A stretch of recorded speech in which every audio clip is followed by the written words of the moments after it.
3 Stoic rules. Are you constantly feeling overwhelmed by life's challenges? Do you find yourself trapped in a cycle of anxiety about the future or regret about the past? Does it sometimes feel like external circumstances control your happiness, leaving you powerless and frustrated? If you're nodding along, you're not alone.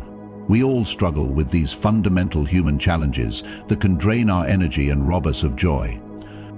But what if I told you that an ancient philosophy offers surprisingly practical solutions to these modern problems? What if you could learn to find peace regardless of external circumstances?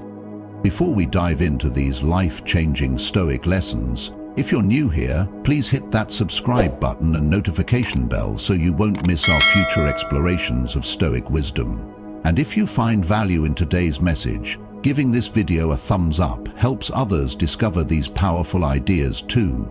I'd also love to know, what's your biggest life challenge right now? Drop it in the comments below and let's start a conversation about how Stoic principles might help. Now let's explore 3 simple yet profound Stoic lessons that can transform your approach to life's challenges and help you find greater peace, resilience, and fulfillment. The present moment is all we have. The present is all that they can give up, since that is all you have, and what you do not have, you cannot lose. Marcus Aurelius. Think about it, how much of your mental energy is spent dwelling on past mistakes or worrying about future uncertainties. Most of us live with our minds constantly time-traveling, rarely fully present in the only moment we can actually influence, right now. The Stoics recognized this fundamental truth thousands of years ago. They understood that the past exists only in memory and the future only in imagination. The present moment is our only point of power, the only time we can actually take action, make choices, and practice virtue. When we fixate on the past, we often spiral into regret, shame, or nostalgia, emotional states that drain our energy without changing anything. Marcus Aurelius advised, never let the future disturb you. You will meet it, if you have to, with the same weapons of reason which today arm you against the present. Similarly, anxiety about the future robs us of our present peace. We create elaborate worst-case scenarios in our minds, suffering through imaginary disasters that may never materialize. As Seneca wisely noted, we suffer more often in imagination than in reality. But how do we actually practice present moment awareness? Here are some practical Stoic approaches. First, practice the view from above. Imagine stepping back and seeing your current concerns from a cosmic perspective. Most of what worries us shrinks to insignificance when viewed against the vastness of time and space. Second, engage in mindful attention to your current activity. The Stoics practiced full engagement with whatever task was at hand. Whether you're washing dishes, talking with a friend, or working on a project, give it your complete attention, rather than letting your mind wander to past or future. I'm curious, where does your mind tend to go most often? Are you a past dweller or a future worrier? Share your experience in the comments below, and let's learn from each other's journeys. Third, practice gratitude for the present moment. Each morning, take time to appreciate the gift of another day, the simple pleasures of being alive, your breath, the sunrise, the ability to see, hear, and feel. This Stoic practice grounds you in the present and cultivates contentment. Remember, the present moment isn't just about temporal awareness. It's about recognizing where your power lies. You cannot change yesterday, and tomorrow isn't guaranteed, but right now, in this moment, you have the power to choose your thoughts, actions, and responses.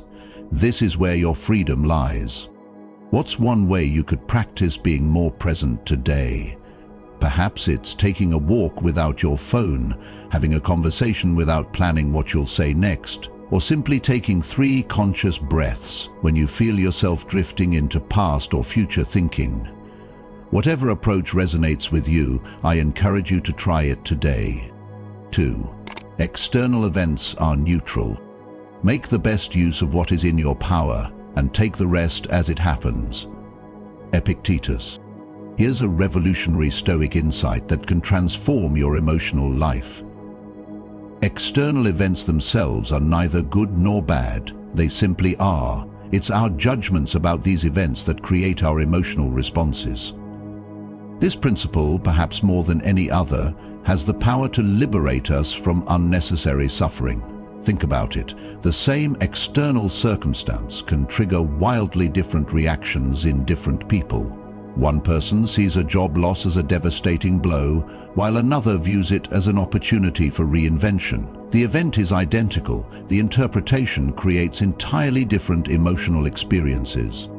Epictetus, who began life as a slave and became one of history's greatest philosophers, put it this way: "It's not what happens to you, but how you react to it that matters." This insight shifts the locus of control from external circumstances to our internal responses, from what we cannot control to what we can.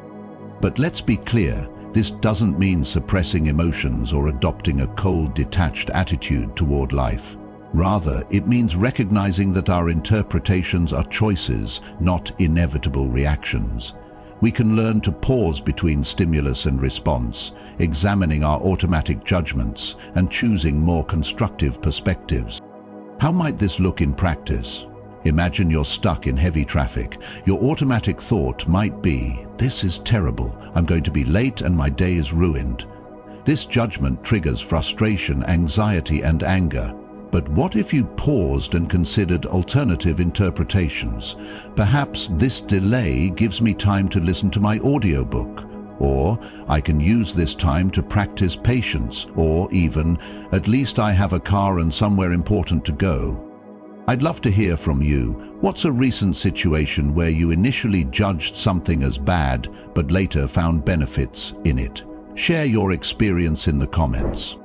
The Stoics practiced this cognitive flexibility through specific exercises.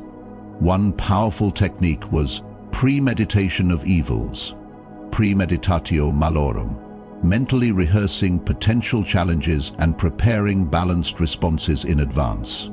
Another was the evening review, reflecting on the day's events and examining whether your emotional reactions were proportionate and based on accurate judgments.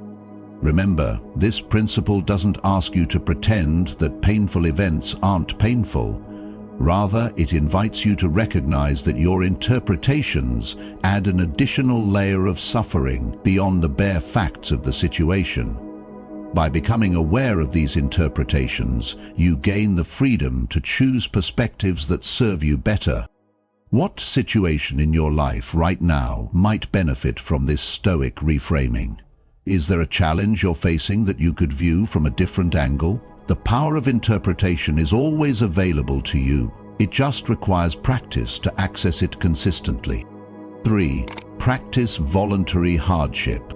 Set aside a certain number of days during which you shall be content with the scantiest and cheapest fare, with coarse and rough dress, saying to yourself the while, "Is this the condition that I feared?" Seneca. Our third Stoic lesson might seem counterintuitive in our comfort-obsessed culture. Deliberately practice discomfort. The Stoics recognized that resilience, gratitude, and inner strength are muscles that need regular exercise, and voluntary hardship provides the perfect workout. Seneca, a wealthy Roman statesman, regularly practiced periods of voluntary poverty, eating simple foods, wearing basic clothes, and sleeping on a hard mat. Why would someone with access to luxury deliberately choose discomfort? Because he understood that comfort breeds weakness, while controlled exposure to difficulty builds psychological strength. Modern psychology confirms this ancient wisdom through concepts like anti-fragility and hormesis, the principle that systems, including humans, often strengthen in response to stressors, provided those stressors aren't overwhelming. Just as your muscles grow stronger through the controlled stress of exercise, your psychological resilience grows through controlled exposure to challenges. But voluntary hardship serves another crucial purpose. It inoculates us against fear. Much of our anxiety stems from catastrophizing, imagining worst-case scenarios and believing we couldn't handle them. When we deliberately practice difficult conditions, we discover our own resilience. As Seneca put it after his voluntary poverty exercises, "The man who has endured all these things without terror shall fear nothing." How can you practice voluntary hardship in your modern life? The options are endless. Take cold showers to practice tolerating physical discomfort. Fast for a day to experience hunger and appreciate food. Sleep on the floor occasionally to reduce attachment to comfort. Walk instead of drive, even in unpleasant weather. Practice periods of digital minimalism, disconnecting from technology.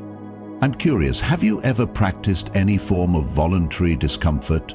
What did you learn from the experience? Share your insights in the comments section. These practices aren't about self-punishment or asceticism for its own sake.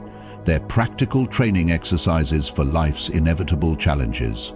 By voluntarily embracing small discomforts, you build the mental muscles needed to handle larger difficulties with grace. Voluntary hardship also cultivates profound gratitude. After a day of fasting, ordinary food tastes extraordinary. After walking in the rain, a dry home feels like a palace. By temporarily removing comforts, we break the hedonic adaptation that makes us take our blessings for granted. Think about it. What small discomfort could you voluntarily embrace this week? Perhaps it's skipping a meal, turning off your phone for a day, or taking a cold shower. Whatever you choose, approach it not as punishment, but as training, a deliberate practice to strengthen your resilience and deepen your appreciation for life. These 3 Stoic lessons, focusing on the present moment, recognizing the neutrality of external events, and practicing voluntary hardship, form a powerful framework for a more resilient, peaceful, and meaningful life. When we focus on the present moment, we reclaim our attention from regrets about the past and worries about the future. We engage fully with life as it unfolds, making wiser choices and experiencing deeper connection. When we recognize that external events are neutral until interpreted, we free ourselves from automatic emotional reactions. We create space between stimulus and response, choosing perspectives that serve our well-being rather than diminish it. And when we practice voluntary hardship, we build resilience, reduce fear, and cultivate gratitude. We discover our own strength and break free from the tyranny of comfort-seeking that keeps us small and fragile. Together, these practices transform our relationship with life's inevitable challenges. Instead of being tossed about by circumstances, we develop an inner stability, what the Stoics called ataraxia, or tranquility of mind. I'd love to know which of these 3 lessons resonates most strongly with you. Which one might you begin practicing today? Share your thoughts in the comments below, and let's support each other in this journey towards Stoic wisdom. If you found value in these insights, please hit that like button and share this video with someone who might benefit. And don't forget to subscribe for more explorations of ancient wisdom for modern living. Until next time, remember the words of Marcus Aurelius: "You have power over your mind, not outside events." Realize this, and you will find strength.